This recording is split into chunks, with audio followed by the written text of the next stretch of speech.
I stood there in the middle of Ryan's office, still holding the jacket he'd left in the car that morning. The air in the room barely moved. Olivia looked straight at me, her eyes calm, like she'd been waiting for this moment. And then that line dropped, soft but sharp enough to cut right into my chest. I'm his wife. The whole room went silent. No one moved, no printers, no keyboards in the hallway, just the pounding in my chest, each beat hitting the glass walls around me, like I couldn't say a word. I just stood there, feeling like someone had pulled me out of my own life and dropped me into a place where everything looked familiar but nothing felt real. No context. No explanation. No ground under my feet. My eyes drifted across the scene in front of me, as if my brain needed proof I wasn't imagining any of it. Olivia was standing close to Ryan's desk, so close they looked like they shared the same familiar space. Her hand rested on the edge of the desk, casual in a way that said she'd touched it hundreds of times before. Then I saw the mug sitting next to Ryan's laptop, white, printed with two names, Ryan and Olivia. No hearts, no cheesy pictures, just two names side by side, close, settled. My heart skipped a beat. Olivia didn't look away from me. She wasn't startled. She didn't seem the least bit uneasy about what she'd said. She stood straight, shoulders relaxed, her lips slightly curved. Not a smile, more like the confidence of someone who knows exactly where she stands. I heard my own voice echo in my head, barely a whisper, and not even forming into sound. If she's his wife, then what am I? I was still holding the jacket. My hand tightened around it until my fingers went pale. All I meant to do was bring it to my husband. A small, simple, sweet gesture. Nothing important, but now it felt like a foolish piece of evidence showing just how much I'd trusted him. A soft sound came from the doorway. I turned and saw Mark, one of Ryan's coworkers, step inside. His eyes landed on me, then on Olivia, then on the mug on the desk. The whole reaction took less than a second, but the way he froze, like someone had knocked the air out of him, told me everything. Not surprise, not confusion. It was the kind of look that said, "So it's out now." And right then, I realized Ryan's warnings about me not coming to the office weren't because the environment was stressful or because he wanted to keep work and home separate. It was something else. A reason I could now feel in every part of my body, even without any explanation. Olivia still didn't move. Mark hesitated for a moment, then tried to steady his voice, but it was way too late to hide that first reaction. I couldn't hear what they were saying anymore. Their voices were drowned out by the silent screaming inside my head. A string of images flashed through my mind like quick bursts of light. Ryan lowering my hand when I reached for his laptop, his voice soft but firm. "Work stuff. Don't worry about it." Ryan changing his phone password in the middle of the night, the screen's glow lighting his face in the dark, and him saying he forgot the old one. Ryan shutting off his monitor the moment I walked up behind him, then kissing my forehead like a way to shift my focus. Each memory cut into me like thin, sharp, cold blades. I looked back at Olivia. She was still standing there, not avoiding anything, not hiding, not softening her voice to make the truth easier to carry. Her calm made everything feel even heavier. "I think we should talk in private," Olivia said, her tone not harsh, but full of intent. I didn't answer. I couldn't say a single word without fearing my voice would crack. I felt my body move before my mind even understood what was happening. I turned away, still clutching that useless jacket, and walked out of the office, like I was escaping a fire. The hallway felt longer than usual. The ceiling lights were too bright, every sound seemed distant. I stepped into the elevator but couldn't remember which button I'd pressed. When the steel doors closed, I stared at my reflection. The face looking back at me wasn't the woman who left home this morning, confident and sure she knew the man she lived with. I only knew one thing. My world had just been renamed, and I didn't even get to ask whether I agreed to it. I don't remember how I drove out of the parking lot. All I know is that when I finally noticed, both my hands were gripping the steering wheel so tight, my knuckles looked drained of blood. The road ahead blurred under the storm in my head. Olivia's words, "I'm his wife," kept echoing, sharp like metal grinding against metal inside my skull. One question rose up, cold and cutting. Why did she say it like it was the obvious truth? I repeated that question over and over in the span of a few minutes, as if asking it enough times would somehow make the situation make sense. But it didn't. It only widened the cold, empty space behind my ribs. I tried to steady my hands on the wheel, but they kept shaking. Not from fear. but from the feeling that I'd just brushed up against the dark side of the life of the man I'd been sleeping next to every night. When I got back to the apartment, I stood in front of the door for a long moment without opening it. Like the life I knew was inside, but I wasn't sure if I still had the right to step into it. I took a deep breath, walked in, and instantly felt like everything around me had shifted to a different shade. The sofa was still there. The kitchen island was still neat. But the air carried a strange distance that made me pause for half a second. I set the jacket on the table and leaned lightly against a chair, letting my thoughts come in layers. Layer 2 was opening. I started replaying every detail I'd ignored before or chosen not to see. Ryan always avoided having me meet his coworkers. Whenever I asked about them, he'd just say they were pretty boring. Nothing you need to know. I believed it, because Ryan was always good at telling stories in a way that made everything seem fine. The long, unnecessary meetings. The nights he said he had to stay late, yet couldn't share his location when I asked. He said the signal was bad. I laughed and believed him. I thought every marriage had its private pockets. Then there was the time he came home with a faint pink smudge on his collar. Ryan looked at me for exactly 1 second before saying, "It's the lighting. You imagined it." I even felt embarrassed for doubting him. I blamed myself instead of asking more.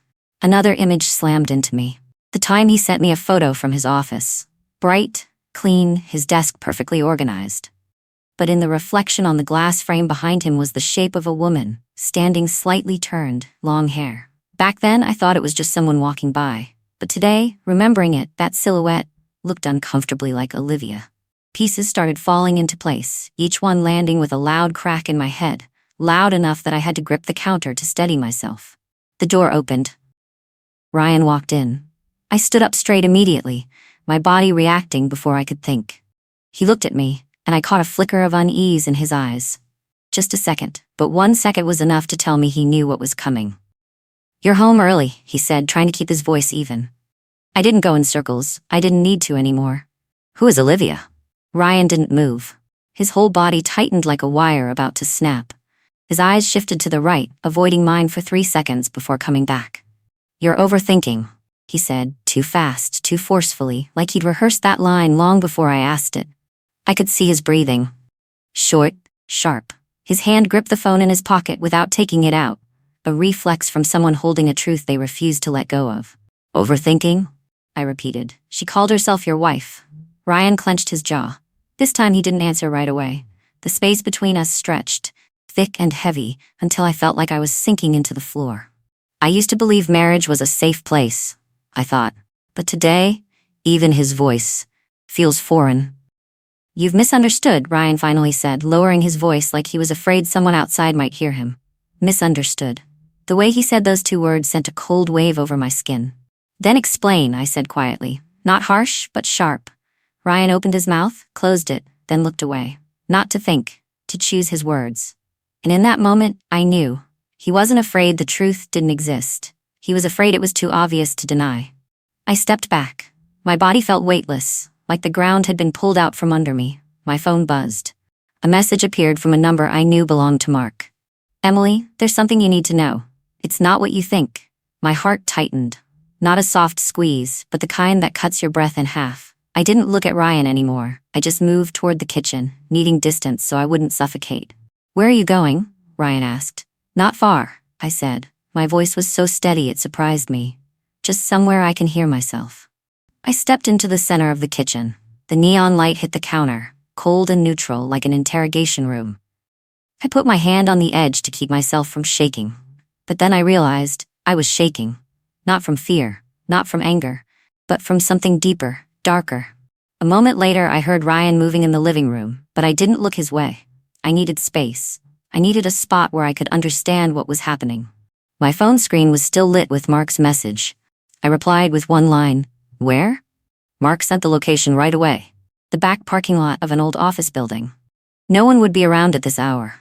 Just reading it told me whatever he had to say wouldn't be light. I grabbed my keys and walked out. Ryan called after me, but I didn't stop. The parking lot was so empty that every step I took echoed, spreading through the gray, fading afternoon air. A light breeze moved past me, carrying the rustle of dry leaves. I could even hear footsteps far behind me, not clear enough to place but close enough to keep me alert. Mark stood by his car, hands in his jacket pockets, looking tense and guilty at the same time. When I walked closer, he lifted his head, his eyes scanning the area like he was afraid someone might be watching. "Emily," he said quietly, "thanks for coming." I crossed my arms. "Talk." Mark swallowed hard. He didn't look at me right away. His eyes kept drifting toward the darker corners of the lot, checking again. "Olivia," he began slowly, "she's not just some regular employee." I stayed silent. Mark took a deep breath and continued. "She worked with Ryan years ago, not in a normal coworker way. They have history." The words, "have history," sent a cold line down my spine. It wasn't proof, but it was enough for my suspicion to take on a real shape. Mark looked at me and almost whispered, "In the office, people, they call her the other wife." A chill ran from the base of my neck all the way down my back, sharp enough that I had to take a deep breath just to stay steady. "The other wife?" I repeated, my voice low but steady. Mark nodded quickly. "No one dares ask. No one fully understands what they are. But the way they show up together, the way Ryan protects her, it makes people think that." I looked toward the empty stretch at the end of the lot, trying to keep my emotions from showing in front of Mark. If everyone else knew, what have I been living in? The question dropped into my chest like a stone, heavy and painfully real, holding me still for a few seconds. I turned back to Mark. "Is there more?" He stayed quiet longer than I expected. The kind of silence someone holds when the truth is sitting right at the edge of their mouth, but saying it out loud might break something. Then he said, "Ryan once introduced Olivia to the company as his partner." I narrowed my eyes. "Partner in what?" Mark shook his head. "No idea. No one knows for sure. Not a normal work partner, and no one was allowed to ask." The wind picked up, carrying the soft clang of a metal door somewhere in the corner of the lot. I looked at Mark, trying to keep my voice steady. "How close were they?" Mark wet his lips and stared at the concrete. "There were days they disappeared for hours. No one saw them. No one dared question it." My chest tightened again. My breath caught for the second time, sharp and hard to hold. I braced my hand against my hip, fighting the urge for my knees to give out in front of Mark. Another set of images crashed into me like sharp bursts of light. Ryan came home smelling like a perfume that wasn't mine. I asked. He said it was from the hallway of his building. I believed him. An email from work Ryan told me not to open. He said it involved confidential clients. I believed him. A call he declined, then walked out of the room to answer, his voice dropping, softening in a way I almost never heard. I asked who it was. He smiled and said, "Just something small, don't worry about it." And I believed him again. Those memories, when laid next to each other, formed a shape entirely different from what they looked like on their own. I felt my stomach twist. "Emily," Mark said, his voice rough. "I'm not telling you this to hurt you, but what you saw today, it's not the first time people have seen them like that." I looked up at him. "Like that? How?" Mark swallowed. "Closer than a man who has any other relationship should be." I held his gaze, and for the first time, Mark looked down, like he couldn't stand the weight of it. I took a long breath to keep myself upright. "Thank you," I said. "That's enough." Mark's hand brushed the car door beside him, a tense reflex. "Emily, be careful when you talk to Ryan. He's not always rational when he's cornered." I turned away without answering. I wasn't afraid of confrontation. I was afraid of the truth. When I got home, Ryan was standing by the door, both hands braced on the cabinet as if he'd been waiting for me to return so he could start a fight he'd already prepared for. I walked in, closed the door, didn't take off my coat, didn't set down my bag. I just looked at him. "Who did you go meet?" Ryan asked, his voice so tight it was almost choking. "Mark," I said without hesitation. Ryan's reaction hit instantly. His shoulders jerked, his eyes went wide for half a second before he tried to hide it. His hand pressed against the table, gripped so tight his knuckles turned white. "You shouldn't be talking to him," Ryan said through his teeth. "Mark isn't trustworthy." "Less trustworthy than the man who just got called someone's husband right in front of me?" I replied. Ryan's face shifted. He stepped closer. "Emily, you need to listen to me. This isn't..." "Not what I think," I cut in. "You've used that line already." Ryan clenched his jaw. "You're making this worse." I shook my head slowly. "No, I'm finally opening my eyes."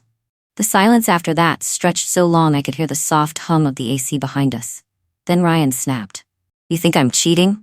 His voice was loud, hot, losing control. But in his eyes, the thing I saw most clearly was fear. He shouted a few more things, trying to prove that Olivia was just someone he used to work with, that I was being too sensitive, that he was tired of baseless accusations. But what hurt me most wasn't the lies. It was the silence. A silence that lasted far too long after I asked, "Ryan, is there something you haven't told me?" That silence felt like a crack running through our marriage, long and deep enough that I knew it would never mend the way it was before. I stood there, looking at the man I loved, and for the first time a thought hit me so hard, it felt like my chest was coming apart, piece by piece. Olivia wasn't the one intruding. She might have been in Ryan's life long before me. That thought opened a new question, sharp enough to freeze me to the bone. Am I the other woman, without even knowing it? I left the apartment right after that confrontation. I didn't close the door softly. I didn't say another word. I just knew I needed air, needed to get away from the walls holding all the lies between me and Ryan. I drove straight to his office. This time it wasn't out of shock or hurt. This time, I came to end the fog. The parking lot was nearly empty. The building was quiet. The night air carried a sharper cold than usual. I walked through the lobby, down the familiar hallway, and pushed open the door to Ryan's office. The room wasn't fully lit, but it wasn't dark either. A soft glow from the desk lamp was still on. The silence was so complete that the sound of the door closing behind me felt like a period at the end of a sentence. I walked forward, slow but steady, my eyes scanning each corner. The framed certificates on the wall, the bookshelf with a few industry books, the small photos I once assumed were from work events. And then I saw a side drawer slightly open. I'm not naturally a curious person. But right now, I'm no longer the woman standing outside the truth. I pulled the drawer open. A stack of documents sat inside, neatly clipped in a black folder. Ryan's name was on the corner. I didn't need much to understand what I was looking at. The first page was a marriage certificate between Ryan and Olivia. The date was from years before I ever met him. The second page was an incomplete legal file. No finalized divorce stamp, no full signatures, a marriage that had never ended. I turned the page. A financial statement. Olivia's name showed up over and over, tied to expenses Ryan had been paying. Notes. Spousal support. I froze for a few seconds. Olivia is financially dependent on Ryan. Maintaining obligations. Pieces snapping together into a full picture. I flipped a few more pages. An insurance contract Ryan signed. Primary beneficiary, Olivia. Not me. My breath caught in my throat. Not from pain, but from a truth so clear there was no room left for the pretty assumptions that had wrapped around my marriage. The last page in the folder ended every doubt that might have still been lingering. A printed email between Ryan and a lawyer. The line Ryan wrote sat bold in the middle of the page. My current wife doesn't know, she won't find out. My hands went cold. He married me while his first marriage wasn't over. He didn't just betray my trust. He broke the law, and he chose to keep me in the dark because he assumed I'd never get close enough to touch the truth. A small movement behind me made me jump. I turned around. Mark was standing in the doorway. He watched me for a long moment before closing the door behind him and stepping inside. I'm guessing you found it. His voice was low, carrying the guilt he'd been holding for far too long. I didn't say anything. I just looked at him. Mark let out a long breath and slipped his hands into his jacket pockets. I knew from the start. Everyone at the company did. Ryan isn't as good at hiding things as he thinks. He paused, then went on. I didn't say anything because I was afraid of losing my job. Ryan has pull here, but when I saw you show up at the office that day, I knew you didn't deserve to be stuck inside this mess of lies. I stayed silent. No blame, no anger. I just let myself feel the truth sitting fully in my hands. I loved a man whose real place in this life was never mine to begin with. Not his birth name, but the name he carried inside the secret parts of his life, in the relationships he kept hidden from me. Mark lowered his head. I'm sorry. I nodded slightly, not as forgiveness, but as acknowledgement that what he said was only one piece of the web Ryan had built. Footsteps echoed in the hallway. The door swung open. Ryan stood there, face flushed from running, breath uneven.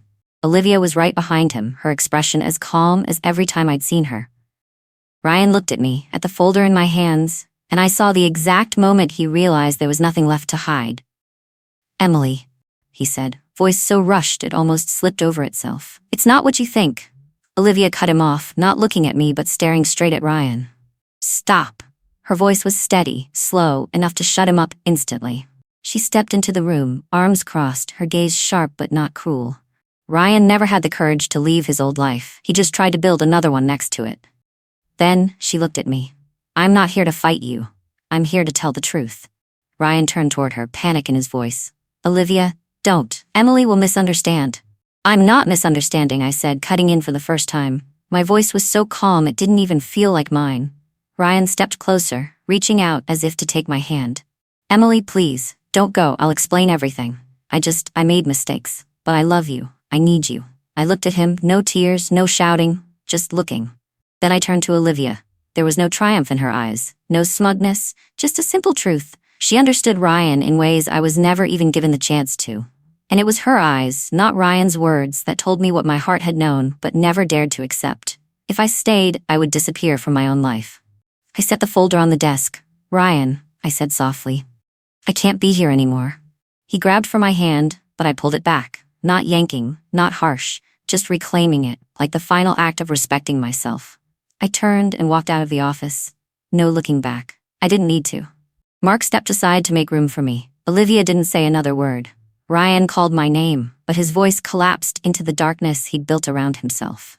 I walked down the hallway, my footsteps echoing off the glass walls. Then I pushed the door open. The night air hit my face, cold but clear. Clearer than anything Ryan had said to me in a long time. I walked away from that office, leaving behind two people trapped in choices neither of them had the courage to face. And I knew. I just stepped out of a web of lies I never should have been part of.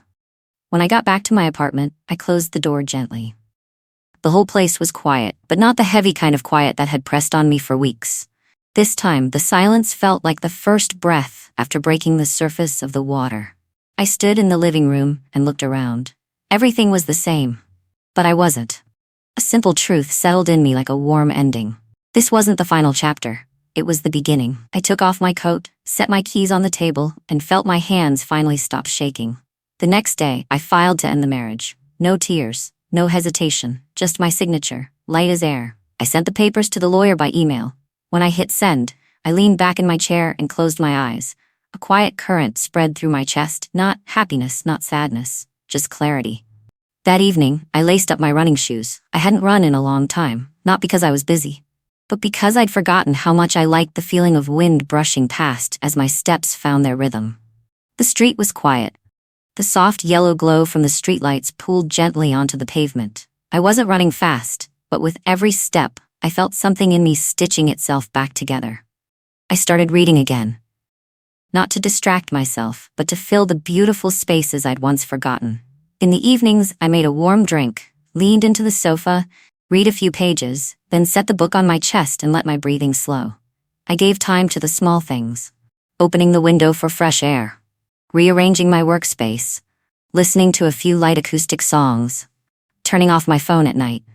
Every small moment, even the simplest ones, felt like soft pieces of fabric slowly stitching my heart back together. One morning, I woke earlier than usual. The first light of the day slipped through the curtains. I lay there for a few seconds, feeling a strange quiet settling in my chest. Then I heard myself think. I didn't lose Ryan. I just stopped trying to protect something that was never mine. The thought arrived gently, but carried enough weight for me to understand I had crossed an important line. I no longer looked back for answers. I wondered why I'd held on to a marriage where I only ever had access to the parts Ryan allowed me to see. And I realized I had never been lacking. The one who lacked courage wasn't me. I poured myself some water and sat at the kitchen table. My hands weren't shaking anymore. My chest wasn't tight. There was sadness, there were wounds, but the fog was gone. I felt like someone who had just stepped onto solid ground after a flight full of turbulence. Self-respect matters more than holding on to a relationship. And clarity doesn't come from the pain itself. It comes from having the courage to look straight at it. That afternoon, I walked past the large mirror hanging by the apartment entrance. I stopped, not to check if I looked okay, but because I wanted to see who I was becoming. I looked at the woman in the mirror, her hair still a little messy, her eyes a bit tired. But there was something new in her expression, a calm I didn't think I'd find again so soon. I saw someone who had walked through a collapse without losing herself, someone who no longer had to hold her breath out of fear of the truth. Someone who understood that losing a person isn't the ending. Sometimes it's just turning the page at the right time. I touched the mirror lightly, as if I were touching a new version of myself. And for the first time in months, I exhaled. Not shaking. Not hurting. Just breathing, like a body finally settling back into its own rhythm. I smiled. Small, but real. My story wasn't about Ryan anymore. It was about me. And this was the first time I felt strong enough to truly live that. In the end, I realized that sometimes things break not to destroy us, but to bring us back to ourselves. Happiness isn't in holding on to a relationship. It's in honoring your own heart. When I stepped out of the shadows of someone else's lies, I found something more important than any promise. Inner freedom. And you? If it were you, would you have the courage to walk away from a love that's no longer true? What do you think is the hardest part of leaving a relationship you once thought was safe? Share your thoughts in the comments. I always value every story and every perspective you offer. If you enjoy narratives like this and want to continue the journey with me, don't forget to hit subscribe so you never miss another emotional chapter. Thank you for spending your time with this story. See you in the next video.